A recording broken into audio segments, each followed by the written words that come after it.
Good morning, Peekskill. Today is Tuesday, April 6th, and it's Deputy Mayor Vivian McKenzie. I'm here with our City Manager, Andy Stewart, for the Peekskill Agenda Update. I'm filling in for our Mayor today, Andre Rainey, who had a schedule conflict. So good morning and welcome. Andy, how are you? Good morning, Deputy Mayor. It's great to be with you on this beautiful Tuesday morning in Peekskill. It is beautiful. A lot of times we start out talking a little bit about the COVID situation. If you want to give us an update, for case numbers and stuff. So as always, we're reinforcing the need to be safe, to use your masks, to wash your hands, and be careful. In terms of crowding, the numbers are, as you know, have been, they started to go up a little bit over the last few weeks. The city of Peekskill right now has 122 active COVID cases. That's it was 109 on March 29th. It was 98 on March 21st. So it's been up and down a little bit. So we're not out of this yet, and the vaccines are rolling out. It's great to see. The city has been doing a lot of support work for the medical providers in the county and the state that has been providing vaccines. And right now, just for example, if you go on the city's Facebook page, you can see a sign up for the homebound. And you don't have to be a senior citizen. It's the county basically saying, help us identify people who are going to need the mobile vaccine service. And we get contact information off of that online registration. You can help a friend or a neighbor do it if they need it, and the medical provider will follow up. So just a service that we're trying to promote to folks in the city to make it a little easier. Right now, I think there's about 2,977 vaccine doses have been administered to Peekskill residents, and that's a little over 1/10 of our total population. So getting there, but when you walk down the street in the city of Peekskill, in all likelihood, far more than half of the people you run into have not been vaccinated yet. And that's a real important point to bring up. I know we feel like we're rounding the curve with people getting vaccinated, but it is still really important that we continue to do what we need to do to protect ourselves and each other. So wearing your mask, washing your hands, social distancing, please make sure you're continuing to do that. The vaccination for the homebound is really important. So folks, if you know anybody who can't get out, who needs a vaccination, please check our website and get the information to us so that the county can contact them. Andy, are we still doing the senior vaccines from the county? Well, that list was, to tell you the truth, if I have to double check with our wonderful director of senior programs nutrition, Jonathan Zamora, to see if that's still live. I think it probably is. If you are a senior or you know somebody who wants to get vaccinated, you're certainly welcome to call our senior program managers or just my office, and we'll get you that information if we have it. Okay, perfect.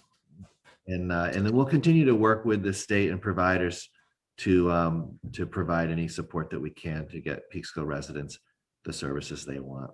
And there are a number of providers locally, the Sun River folks and some pharmacies and others who are doing vaccinations. Yep, it's exciting. I know as of today starting, I think anyone 16 and over can get the vaccine. So reach out to your pharmacies. I got a notice that CVS is doing them. So you may still have to wait. You may have to make an appointment, but folks call, reach out, and get yourselves vaccinated. So other topics that we wanted to chat about today, there's some discussion at the city council last night. I don't know if you want to talk a little bit about that. Yeah, so everybody knows I don't do a lot of social media, but I do get all the information back from social media. So I know there was a lot of concern about the Ginsburg, the GDC development that was being proposed for the waterfront across the street from the train station. So Mr. Ginsburg and his crew were very nice to come in, his team, I should say, came in last night to discuss with the council and show their proposed plan. I just want everyone to know that that's all it is. It's the beginning discussions. There's nothing set in stone. There are no plans that are done yet. He was just coming to present what he thought would be appropriate for the riverfront. So it's the opening stages. I know people are very concerned about what that will do for the river views. Your council is very concerned. Your planning and zoning commission will be very concerned, and we'll look into all that as well. But you know, development on the riverfront would be great.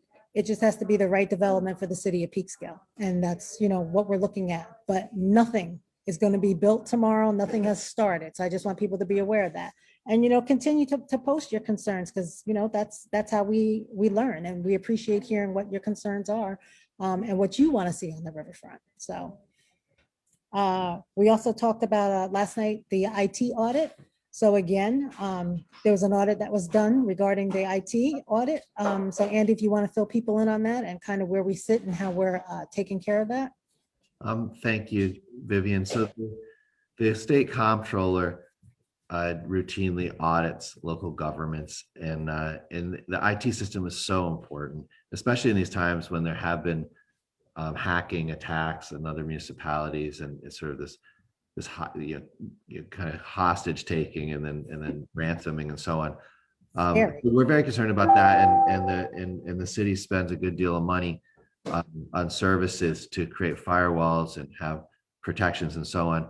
And when the comptroller came in, they have a long list of questions and a lot of boxes that need to be checked. One of the things they told us is that the city needs a better policy related to computer use for employees, and a more rigorous training to make sure that all our employees are doing best practices with regard to simple things like if you bring a USB drive in and you're using it to transfer work between your, you know, maybe your home computer and your work computer, that can be a big problem.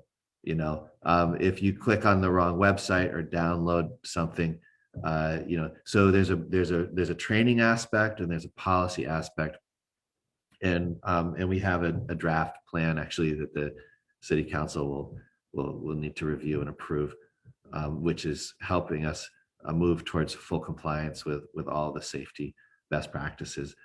And so yeah, no, this is an ongoing effort, and every time the criminals figure out a new trick, all the IT systems have to kind of catch up and move ahead with preventative strategies. Right. So for folks who are out there who heard about that and were very concerned, just know that the city is working on it so that we are in compliance.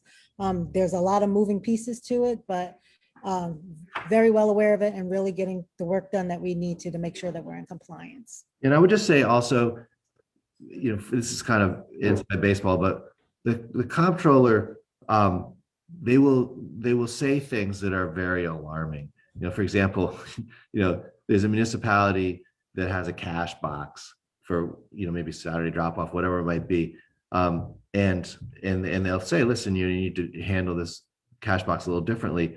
The sentence they'll put in the report is, this local government essentially has no control over its money.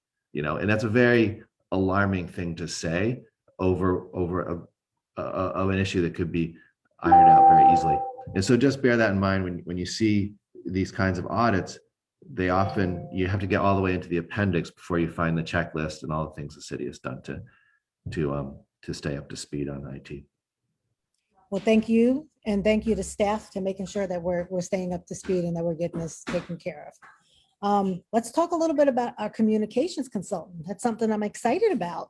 Yeah, me too. The city council approved a contract with Sharice Jervis Hill and her team, and they're pretty well known in the city of Peekskill. They've done a great job working with the business improvement district on the farmers market, and we're really getting a lot of their time. We're paying for, you know, 15 or more hours per week. And we just have a long list of things. We really want to have a regular email newsletter. We want to get a lot of our communications in Spanish.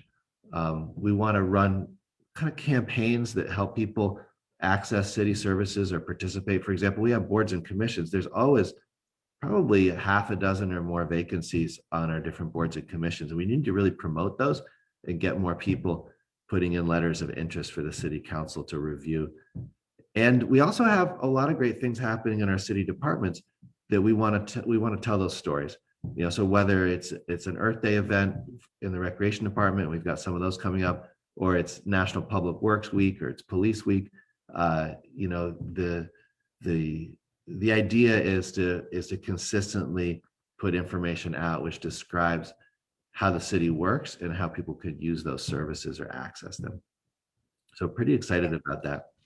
I'm real excited about that. I think it really will give our public the opportunity to really know what's going on at City Hall and being able to find information easily and having it just out there. And the fact that it will be in Spanish as well is amazing. So it's great. I was going to say on the Spanish, I mean, people are aware we have a lot of Spanish speakers in the city of Peekskill, and we can't run a wholesale like bilingual kind of website and all communications at this point. I mean, English is the dominant language of the business, but we need to move a lot further, and particularly when it comes to, for example, something like recruiting volunteers for the fire department, or enabling people just to know how to pay a parking ticket. Like these kinds of things that everybody is interested in or has to deal with, they need to be as accessible as possible. Agree. So when does Cherie and her staff start? Oh, we got going, actually. I was chomping at the bit. So even before we signed the contract, we were starting to meet and review the scope. Okay. So that's great. That's wonderful. It's a beautiful day outside. It's warm and winter parking is suspended. So that means we're going in the right direction and we're not seeing any more snow, hopefully, right? And knock on wood, but the police department has declared us free and clear of snow events. So we'll trust them on that. So it's nice to know it opens up the parking system a little bit. Right. So winter parking is suspended. Yeah. And keeping with the good weather and moving forward, our Parks and Recs department has some really great things coming up. We now know that we are going to have a day camp.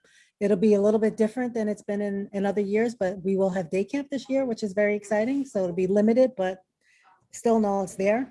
Our Bicycle Sundays start this Sunday. At the roads in the park close at 8 o'clock. So from 8 to 12, you can come out and bring your family and ride bikes through the park without any automobiles.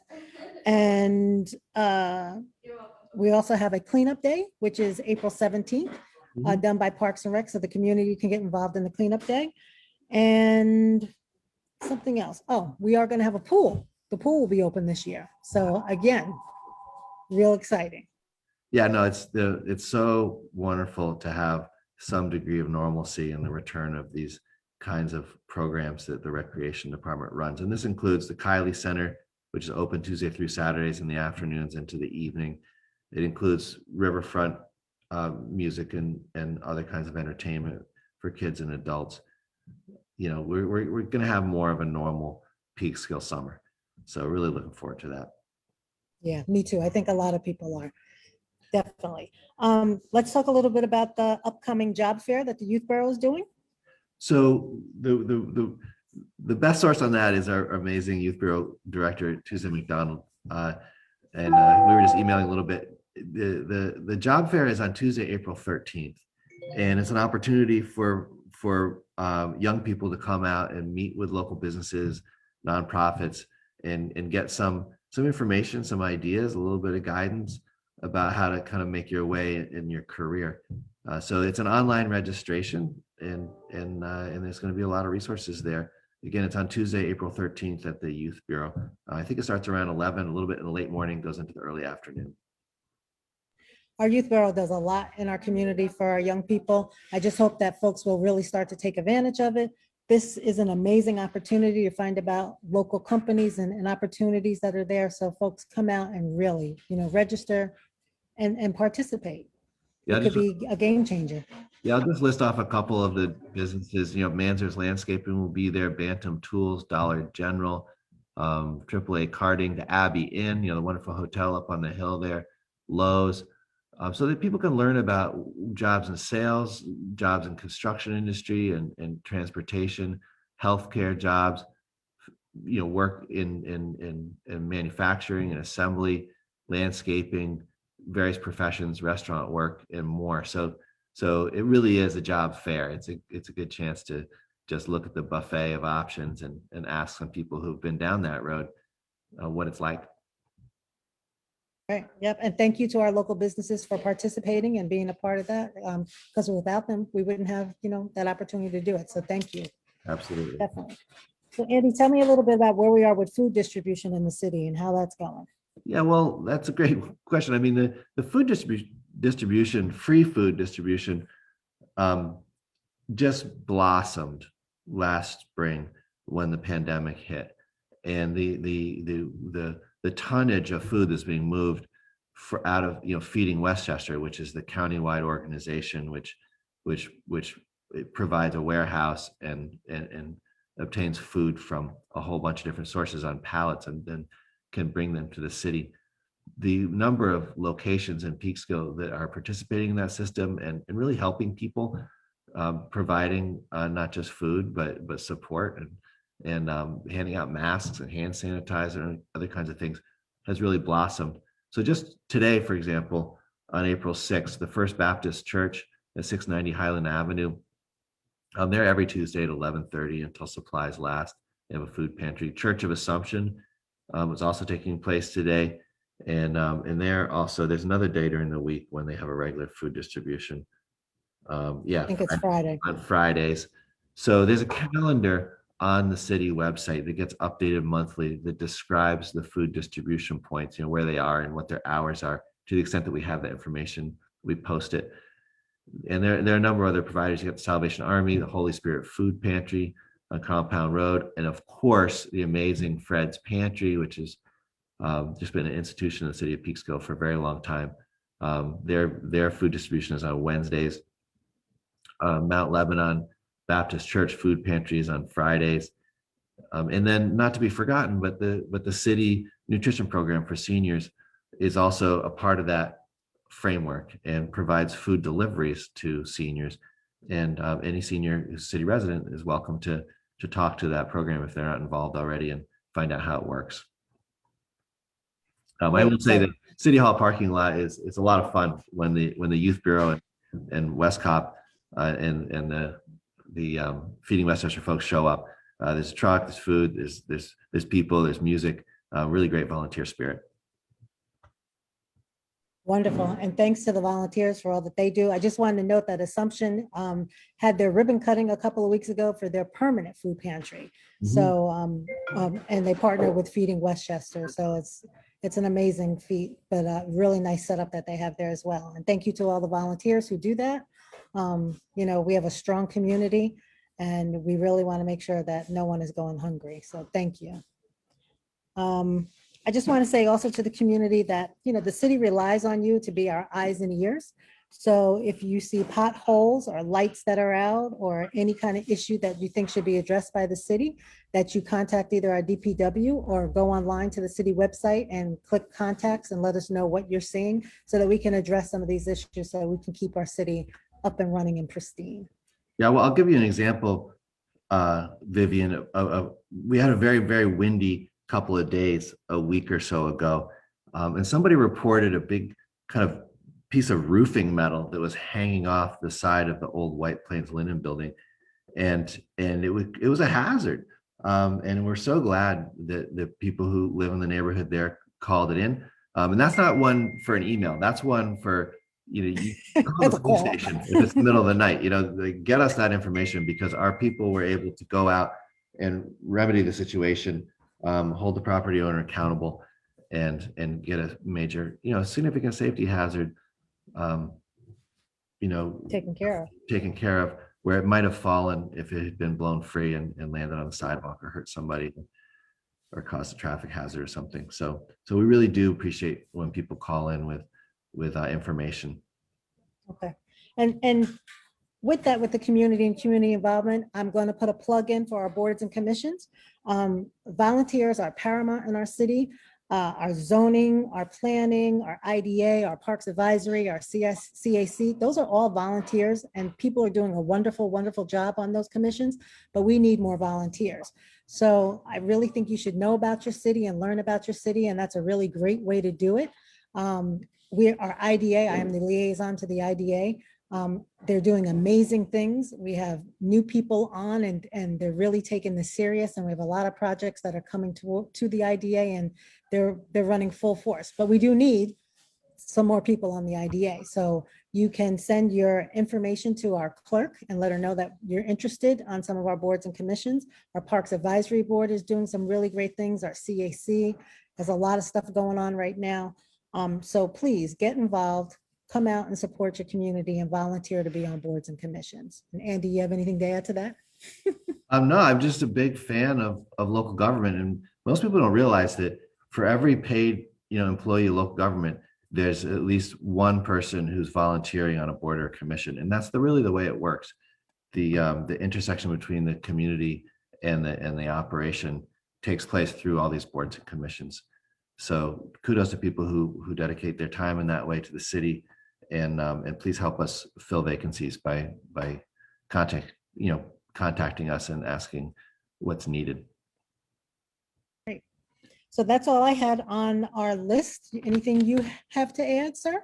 I wanted to respond to a couple of things which are coming up on our Facebook chat, and also promise to get back with information about one item I don't have. I had the question came up about some trees that were cut down on the riverfront. I appreciate this question very much. I'm a big fan of preserving and planting trees, not cutting them down. They only get cut down if they're diseased or dead. But let me get a specific answer for that for next time, because I'm seeing I didn't get a response from the email I sent to DPW yesterday about that. There were a couple of trees removed at the riverfront. There's a number of places around the city where we really need to add trees. There are empty tree holes now on North Division Street heading up towards Monument Park. On the in the parking lot at James Street, there's one empty tree hole over by the Peekskill Coffee House. And so I'm working on a plan with Public Works to try to get that. I just don't understand why we would have a tree pit sitting there year after year without a tree in it. Trees take a long time to grow, and you got to get them in the ground. So I'm looking forward to working on that. There's another question here about the tree ordinance, and this is something we've discussed. The Conservation Advisory Committee has been working on it, and really internally, the staff, myself, and the planning commissioner and our planning team. It's a complex policy. We have a pretty detailed concept for how it would work that we're going to make a presentation to the city council about. We're going to do one more meeting with the Conservation Advisory Council first to pick up any missing pieces and then bring it to the city council.